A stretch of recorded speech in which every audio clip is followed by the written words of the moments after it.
ஹையட்டஸ் hernia இருந்ததுன்னா surgery இல்லாமல் மெடிசன்லேயே treat பண்ணிக்க முடியுமா அப்படின்னா ஏர்லி ஸ்டேஜில் கண்டிப்பாக மெடிசனில் ஒரு நல்ல க்யூர் கொடுக்க முடியும். என்ன நல்லா பண்ணலாம் அப்படின்னா லைஃப் ஸ்டைல் மாடிஃபிகேஷன் பண்ணணும். ஃபர்ஸ்ட் வந்து சாப்பிட்றது வந்து ஃபுல் ஸ்டமக்கு சாப்பிடாம பாதி ஸ்டமக் சாப்பிட்டோம்னா எதுக்கழிப்பு பிரச்சனை கண்டிப்பாக கம்மியாகும். தூங்கும் பொழுது ஒரு ஹெட் அண்டை வந்து தலைப்பகுதியை ஒரு 2-3 தலைகணி வச்சு தூங்கினோம்னா கீழே நோய்க்கு போறதுக்கான வாய்ப்புகள் இருக்கும்.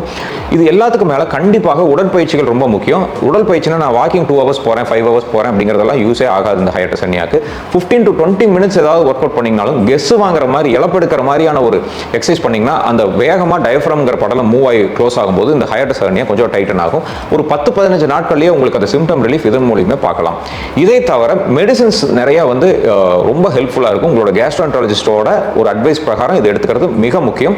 3 வகையான காமனஸ்ட் மெடிசின். ஒன்று வந்து புரோட்டான் பம்ப் இன்ஹிபிட்டார் அப்படிங்கிற medicine plus antacid gels plus prokinetic. இந்த வீடியோவில் நிறைய மெடிசின் நேம் பயன்படுத்தாத காரணம் ஒவ்வொரு பேஷண்ட்டுக்கும் ட்ரீட்மெண்ட் ஆப்ஷன் டிஃபராக இருக்கும். வீடியோ பார்த்து யாரும் தவறுதலாக பின்பற்றிடக்கூடாதுங்கிறதுக்காக நான் அவாய்ட் பண்ணிட்டு இருக்கிறேன்.